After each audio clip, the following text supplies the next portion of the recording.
السلام علیکم ورحمۃ اللہ وبرکاتہ۔ الحمد للہ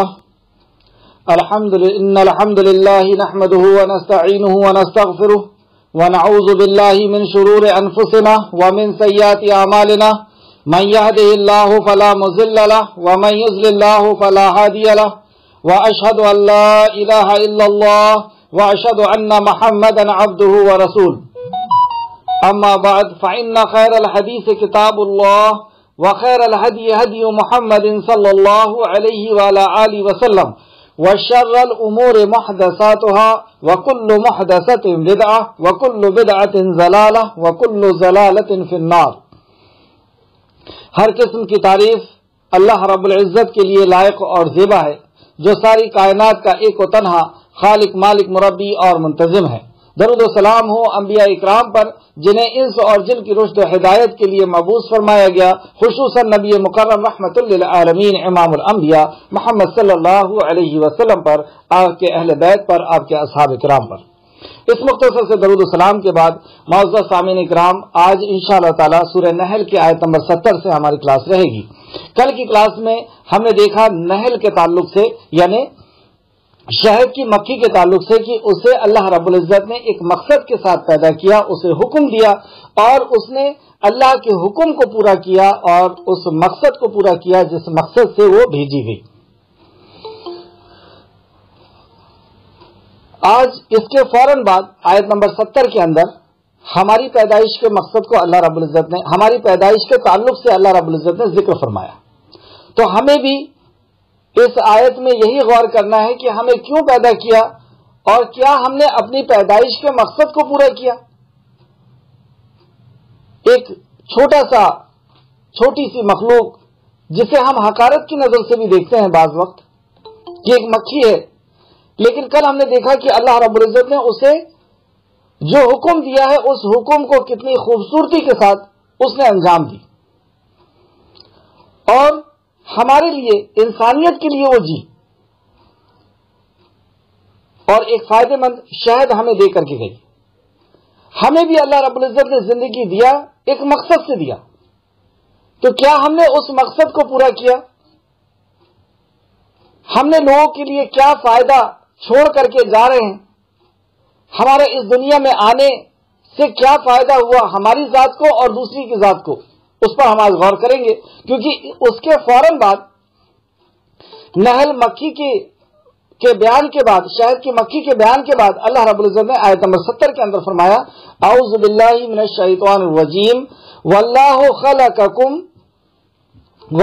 خلقکم ثم یتوفاکم، اور اللہ نے تمہیں پیدا کیا پھر وہی تمہیں وفات دے گا، یتوفاکم، وہی تمہیں وفات دے گا، موت دے گا۔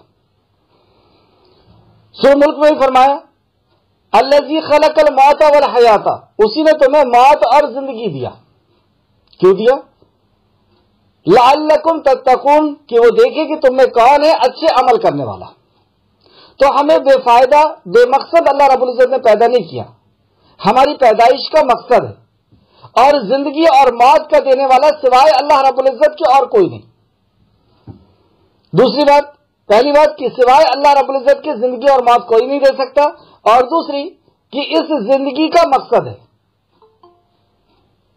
اور اس مقصد کے آگے اور پیچھے کچھ ٹائم پیریڈ ہوا کرتا ہے، جیسے بچپنا، جس کا ہم سے کوئی حساب و کتاب نہیں ہونا ہے۔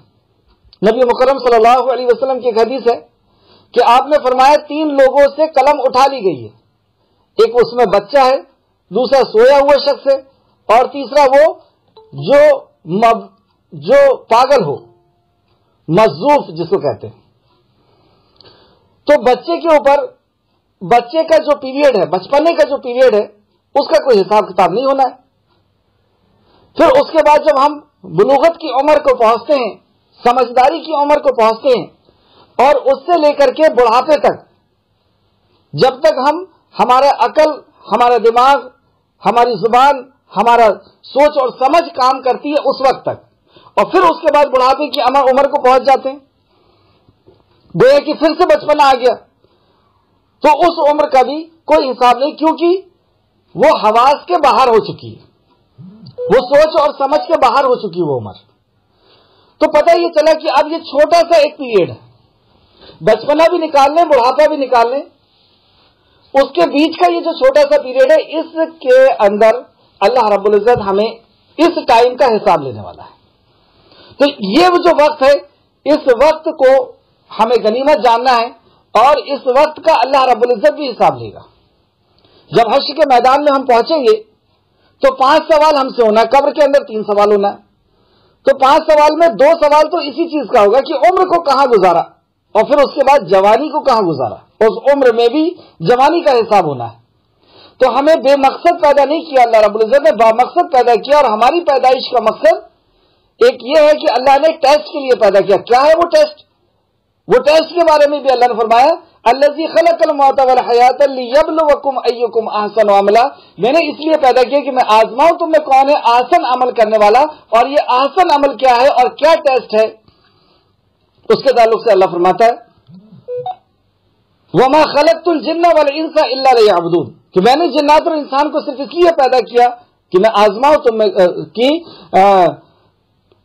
کہ کون میری عبادت کرتا ہے. تو توحید کے لیے اللہ رب العزت نے ہمیں پیدا کیا ہے.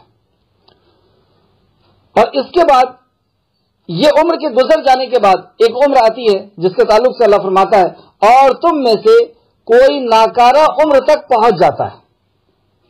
کچھ لوگ ایسے ہوتے ہیں جن کے ہاتھ پیر چل رہے ہوتے ہیں, ذہن کام کر رہا ہوتا ہے, اور اسی وقت وہ اللہ رب العزت ان کا وقت کو پورا کرتا ہے اور بلا لیتا ہے.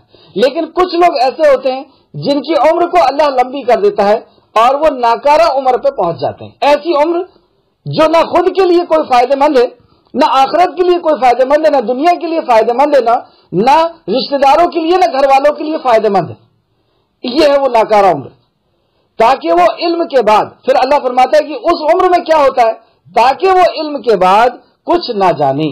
پھر وہ اس کے پاس جو علم ہوتا ہے اس علم کو بھی وہ ختم کر چکا ہوتا ہے, پھر وہ کچھ نہیں جانتا. بعض لوگ تو ایسے ہوتے ہیں جو رشتہ داروں کو بھی پہچان نہیں پاتے. بے شک اللہ خوب جاننے والا, خوب قدرت والا ہے. تو یہ اللہ رب العزت کا علم ہے, اللہ رب العزت جاننے والا, قدرت والا ہے.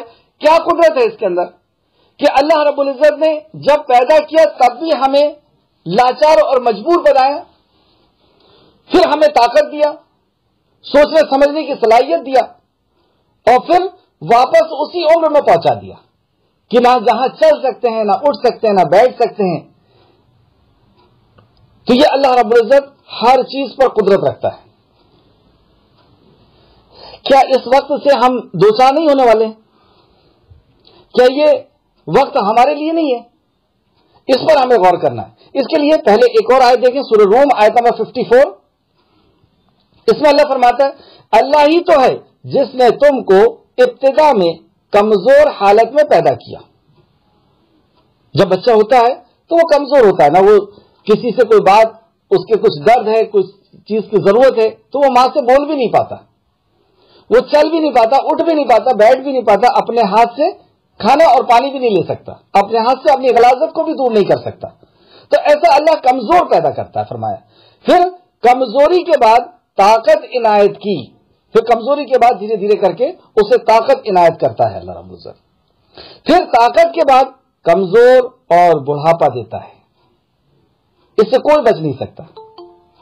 وہ جب چاہتا ہے پیدا کرتا ہے. وہ صاحب دانش, صاحب قدرت ہے, اور وہ جو چاہتا ہے پیدا کرتا ہے, جیسا چاہتا ہے پیدا کرتا ہے. اور اس بڑھاپے کی بھی عمر کو آپ دیکھیں گے کہ کسی کے اندر بڑھاپا جلدی آ جاتا ہے, کسی کے پاس لیٹ آتا ہے. اور بڑھاپا جو کئی بیماریوں کے ساتھ آتا ہے, اور اس کے بعد ہمیں پناہ مانگنا چاہیے اس عمر سے کہ جو عمر ہمارے لیے اور ہمارے گھر والوں کے لیے ایک پریشانی کا باعث بن جائے. اور ایسے لوگوں کو دیکھ کر کے عبرت بھی حاصل کرنا چاہیے کہ کہیں ایسا نہ ہو کہ ہمیں بھی اللہ رب العزت اس عمر میں پہنچا دے.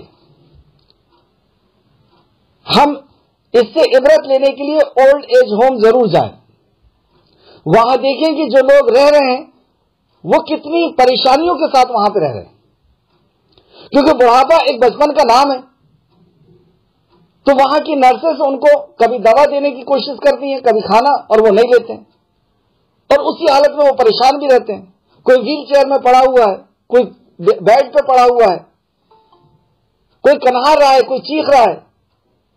اور بعض دفعہ تو ان کے جو نگران ہیں وہاں کے، وہ انہیں مار کر کے چپ کرتے ہیں. اور یہ بھی دیکھا گیا ہے کہ جس نے جوانی جس حالت میں گزارا ہے اسی حالت میں وہ بڑھاپا بھی گزارتا ہے. مطلب اس کو گندی اور غلط عادتیں اگر تھیں جوانی میں تو بڑھاپے میں بھی وہی عادتیں رہتی ہیں. تو اس عادتوں کی وجہ سے جو اس کے آس پاس لوگ رہنے والے ہیں وہ چڑھتے ہیں اور اسے مارتے بھی. تو یہ عمر اللہ رب العزت ہم سب کو محفوظ رکھے. اور اگر اولڈ ایج ہو تو ہم ضرور جائیں تاکہ اس سے عبرت حاصل ہو کہ ہر دن ہمارا اس سے قریب آتے چلا جا رہا ہے، ہر دن اس بڑھاپے کے قریب ہم آ رہے ہیں، ہر سال ہم قریب چلے آ رہے ہیں. اور اگر اولڈ ایج ہوم نہیں ہے آپ کے شہر میں تو ایسے گھروں میں جائیں جہاں پہ بزرگ لوگ رہتے ہیں، تھوڑی دیر بیٹھ کر کے دیکھیں کہ ان کی کیا حالت ہے. کبھی وہ ان کی آواز سے گھر گونجا کرتا تھا، ان کے حکم سے گھر چلا کرتا تھا، ان کے حکم سے گھر کے اندر سارے کام ہوا کرتے تھے. اب ایک چیئر میں وہ کونے میں بیٹھے ہوئے اپنا وقت گزار رہے ہیں. کوئی ان سے مشورہ کرنے والا نہیں، کوئی ان کے کپڑوں کو صاف کرنے والا نہیں، کوئی ان کے بیڈ کو صاف کرنے والا نہیں، کوئی انہیں کھانے کے لیے اور ناشتے کے لیے اور پانی کے لیے پوچھنے والا نہیں، کوئی ان سے مشورہ نہیں. جیسے ان کی زندگی ایک زندہ لاش کی طرح ہے. یہ وہ ناکارہ عمر. تو ان کو دیکھ کر کے ہم عبرت حاصل کریں کہ یہ وقت آنے کے پہلے ہم اپنی پیدائش کے مقصد کو پورا کر لیں. جیسے میں نے بتایا کہ اس کی کوئی عمر نہیں ہوتی کہ 70 سال کے بعد یا 80 سال کے بعد ہی یہ وقت آئے گا.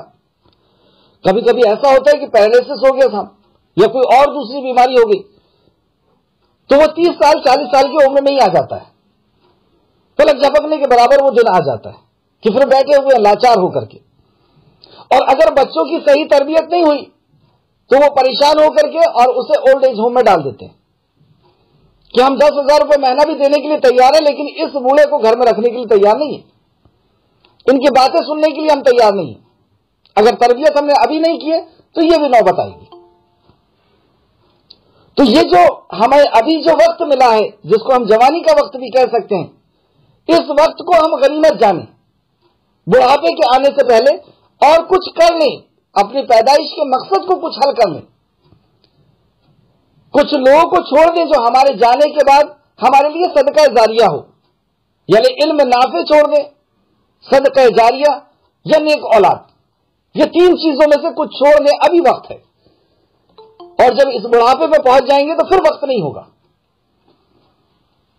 تو اس بڑھاپے سے بچنے کے لیے بھی اللہ رب العزت سے دعا مانگنا چاہیے.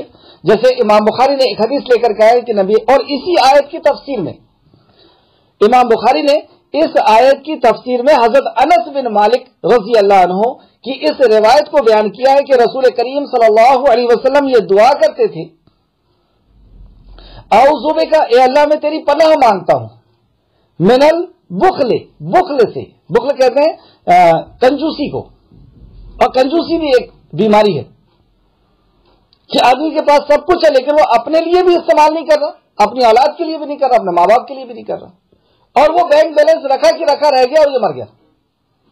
تو اس بخل سے بھی اللہ کی پناہ مانگنا چاہیے کہ اللہ ایسی بخل سے مجھے، ایسی کنجوسی سے مجھے محفوظ رکھے. اور سستی سے، سستی کی وجہ سے بھی ہم کئی نیکی کے کام چھوڑ دیتے ہیں. کر لیں گے، کل کر لیں گے، کل سے شروع کر دیں گے، پرسوں سے شروع کر دیں گے، فلاں تاریخ سے شروع کر دیں گے، وہ نیکی کا کام اس دن سے کریں گے. تو یہ سستی کی وجہ سے بھی انسان بہت پیچھے رہ جاتا ہے. پھر اس کے بعد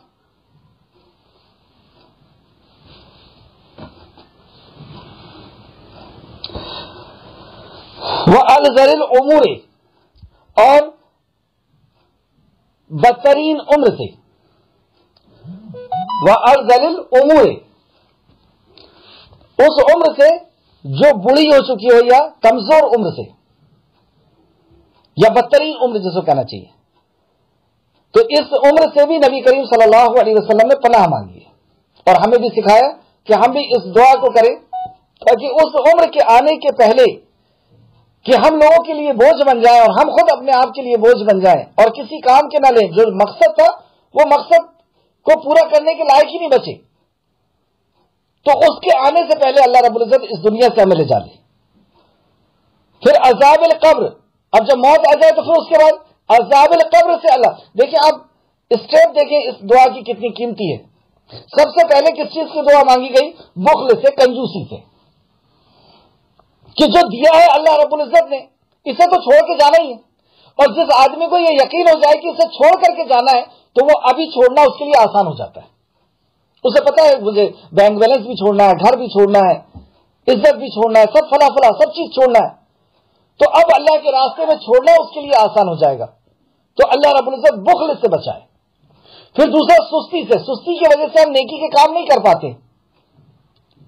پھر بڑھاپے سے، ایسے بڑھاپے سے جو بدترین عمر ہو، یعنی جو عمر کسی کام کی نہ ہو.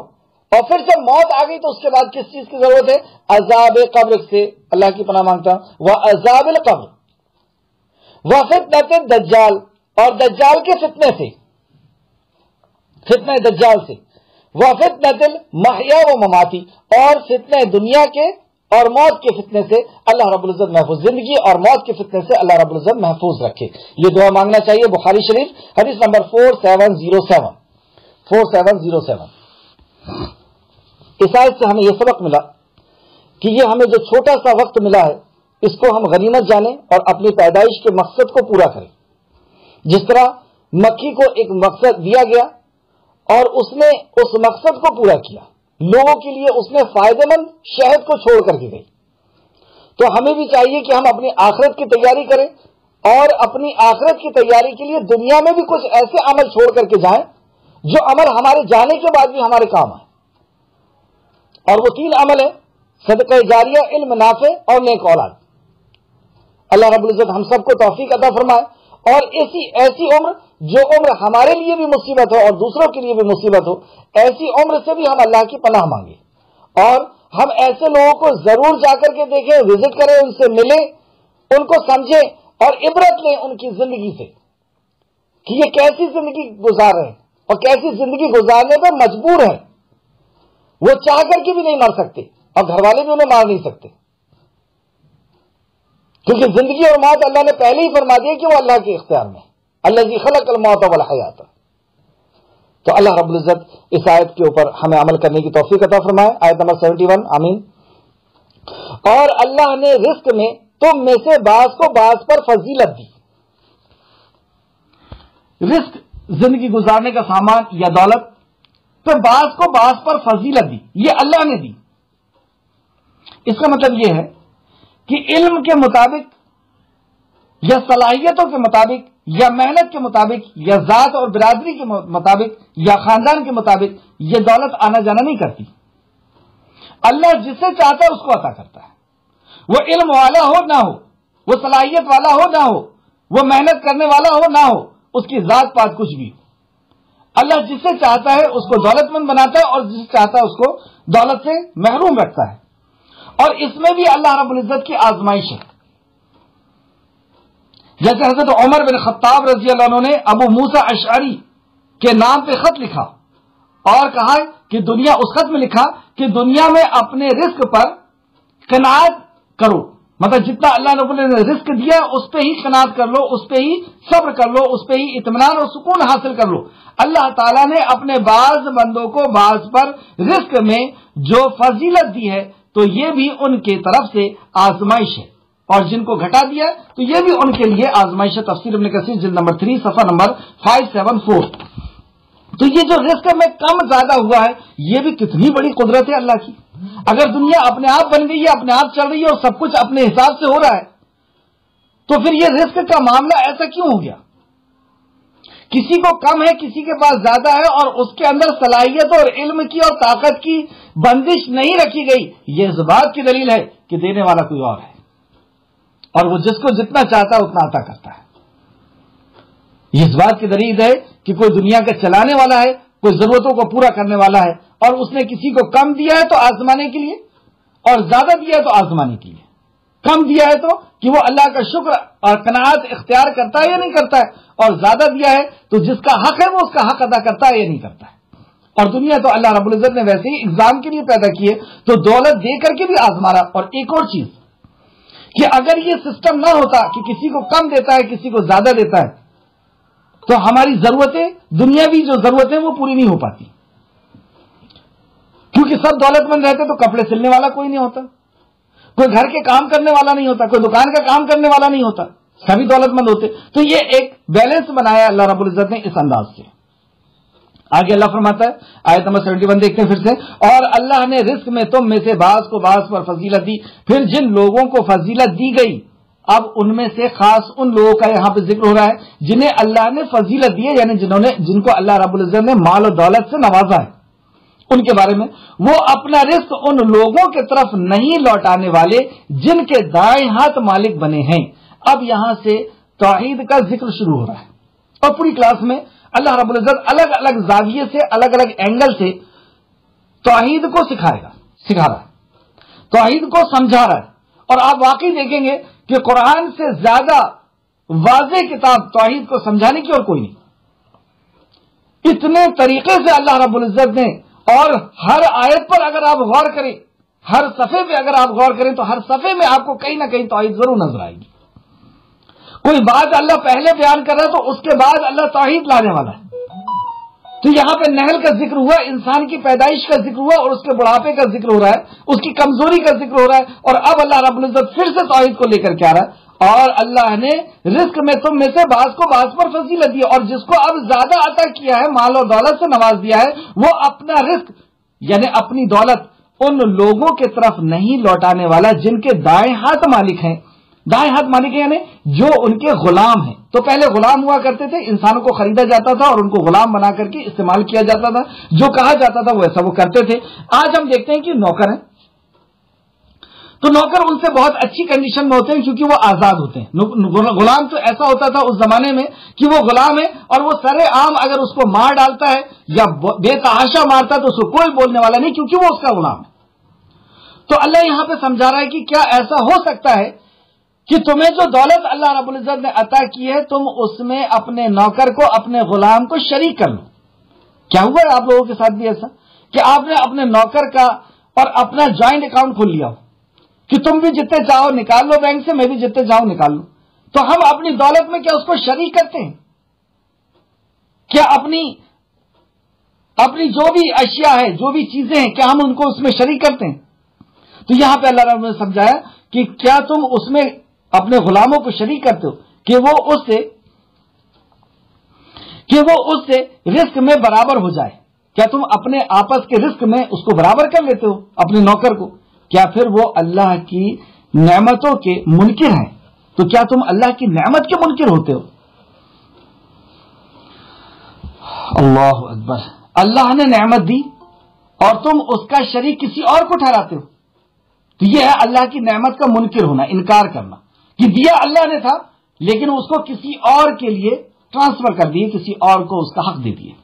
سورہ روم آیت نمبر 28 میں بھی اللہ فرماتا ہے اس نے تمہارے لیے تمہیں میں سے ایک مثال بیان فرمائی. تمہارے لیے تمہیں میں سے ایک مثال یعنی انسانوں میں سے انسان کو سمجھانے کے لیے انسانوں میں سے مثال دی. اللہ کے لیے مثال نہیں, انسانوں کو سمجھانے کے لیے انسانوں میں سے مثال اللہ نے دے کر کے اور توحید کو سمجھاتا ہے کہ بھلا جن غلاموں کے, لونڈیوں کے تمہارے دائیں ہاتھ مالک ہیں وہ اس مال میں سے جو ہم نے تمہیں عطا فرمایا ہے تمہارے شریک ہیں. مطلب جو مال ہم نے تمہیں دیا ہے کیا تم ان کو شریک کر لیتے ہو اپنے غلاموں کو؟ تو کیا تم اس میں کے برابر ہو؟ اور اسی طریقے سے تفسیر ابن کثیر نے اس کو یوں سمجھایا ہے.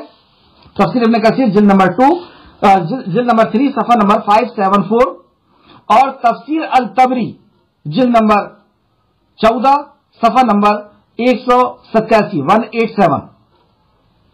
اوفی نے ابن عباس رضی اللہ عنہ کی اس آیت کے بارے میں روایت کیا ہے کہ اللہ تعالی نے فرمایا ہے کہ یہ لوگ اپنے غلاموں کو تو اپنے مالوں اور اپنی عورتوں میں شریک نہیں بناتے، اپنے مالوں میں اور اپنی عورتوں میں شریک نہیں بناتے۔ کیا مطلب ہوا کہ جیسے یہ مال ہے اور اپنے غلام کو آ کر کے کہیں کہ اب اس گھر میں بھی تمہارا حصہ ہے اور اس دکان میں، اس مکان میں بھی تمہارا حصہ ہے، بینک میں بھی تمہارا حصہ ہے، اولاد میں بھی تمہارا حصہ ہے، یہ تمہاری اولاد کہلائے گی، اور بیویوں میں بھی تمہارا حصہ ہے، تمہاری بھی بیویاں کہلائیں گی۔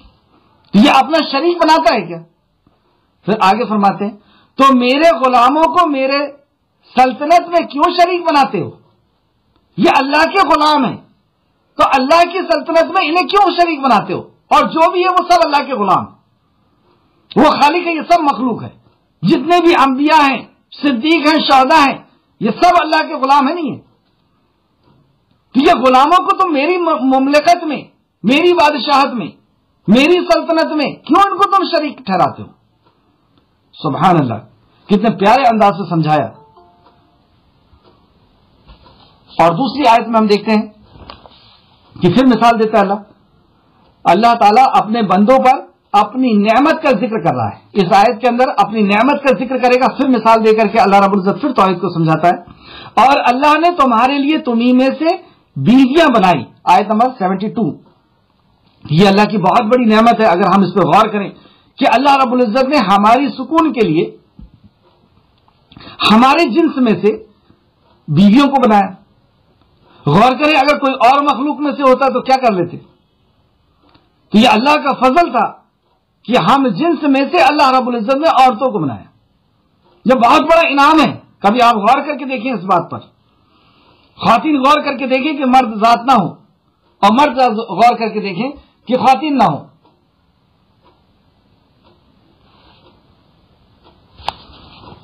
کہ اللہ رب العزت نے اس آیت میں فرمایا اور اللہ نے تمہارے لیے تمہیں میں سے بیویاں بنائی۔ اب بیویوں سے پھر ایک اور نعمت اللہ نے عطا فرمائی، اس نعمت کا اللہ ذکر کرتا ہے، اور اسی نے تمہارے لیے تمہاری بیویوں سے بیٹے اور بیٹیاں بنائی، بیٹے بنائے۔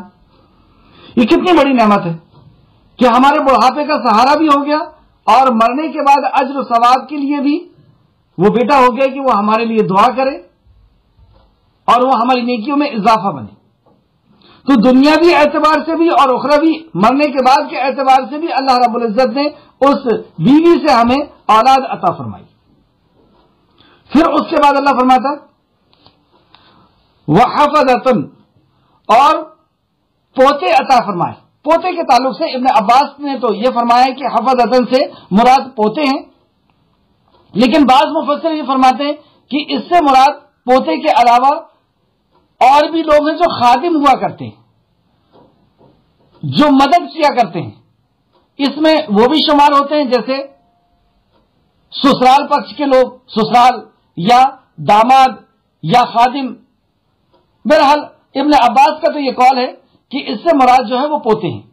اب آپ دیکھتے ہیں کہ اللہ رب العزت نے بیوی کے ذریعے سے اولاد دی اور اولاد کے ذریعے سے پوتا، جو اور زیادہ قیمتی ہوتا ہے، اصل سے زیادہ سود ہوتا ہے نا، تو پوتے سے اور زیادہ محبت، اور وہ پوتا بعض وقت تو بہت زیادہ خدمت والا بھی ہوا کرتا ہے۔ پوتا اور پوتیاں جو ہوتی ہیں، یہاں پہ پوتی کا ذکر ہے حفظ سے، تو وہ زیادہ خدمت گزار ہوتی ہے اور بے لوس اور بے سوچے سمجھے بھی بوڑھے شخص جو ہیں ان کو کام کے لیے کہتے ہیں اور وہ فٹافٹ ان کا کام کیا کرتی ہیں۔ تو اس مراد میں بھی اس کو اگر لیا جائے کہ وہ جلدی آواز کو سننے والے یا جلدی اطاعت گزاری کرنے والے سے بھی حفظتن کا حفظہ کا جو ہے ترجمہ کیا گیا ہے۔ تو یہ اللہ رب العزت کی ایک بڑی بڑی نعمت ہے کہ اللہ نے ذکر کیا، اور تمہیں پاکیزہ چیزوں سے رزق دیا۔ اب بیوی کا، اولاد کا، پوتوں کا ذکر کرنے کے بعد اور تمہیں پاکیزہ چیزوں سے رزق دیا، یہ بھی بہت بڑی نعمت ہے کہ ہمیں پتے ہمارا رزق نہیں ہے، چھلکے یا لکڑی یا بھوسا اس کو ہمارا رزق نہیں بنایا۔ یہ تو فضلہ ہے جو نکل جاتا ہے، جو جانوروں کے لیے ہوا کرتا ہے، ہم اس میں سے صاف کر کے اور جو اصل چیز ہوتی ہے ہم اس کو استعمال کرتے ہیں۔ تو اللہ نے تمہارے لیے پاکیزہ چیزوں کا رزق بنایا۔ کیا پھر بھی وہ باطل پر ایمان لاتے؟ پھر بھی وہ اس باطل پر جو کوئی طاقت نہیں رکھتا، جو بنانے کی طاقت نہیں رکھتا، جس نے کوئی رزق نہیں دیا، اس کے اوپر وہ ایمان لاتے، اس اللہ کو چھوڑ کر کے، اور اللہ کے